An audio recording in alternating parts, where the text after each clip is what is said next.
Introduction. Création d'un calendrier décisionnel et opérationnel d'un type de projet. C'est un outil à créer qui permettra ensuite de faciliter les utilisateurs pour établir leur planning prévisionnel et d'en suivre le déroulement.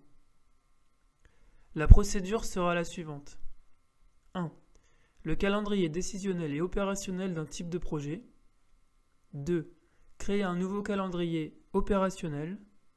2.1. Saisir les données des tâches des phases bases du projet. 2.2. Lier les tâches des phases en cascade base. 2.3. Saisir les données des tâches des phases suivies du projet. 3. Saisir les données des tâches des phases en cascade du projet. 3.1. Comment analyser successivement les phases en cascade du calendrier. 3.2. Saisir les tâches de la première phase. 3.3. Saisir les tâches des autres phases en cascade du projet. 3.4. La phase exécution du calendrier. 4. Visualiser le planning des tâches des phases en cascade du projet.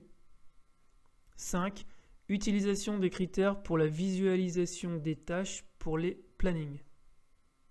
5.1. Création des critères. 5.2. Affecter les critères aux tâches du projet. 6. Visualiser le planning des tâches réparties par intervenant. 7. Prévoir la suppression des tâches non nécessaires pour un projet. 8. Base de données d'information en relation avec l'exécution des tâches du projet. 9. Utilisation des repères pour suivre le déroulement de la phase exécution. 9.1. Création des repères pour le suivi de la phase exécution. 10. Calendrier opérationnel d'un type de projet. 11. Obtenir l'exécutant son planning d'exécution dans lequel seront intégrés les repères. 12. Écran de paramétrage et d'impression des plannings. 12.1. Choisir le planning mémorisé qui correspond aux besoins.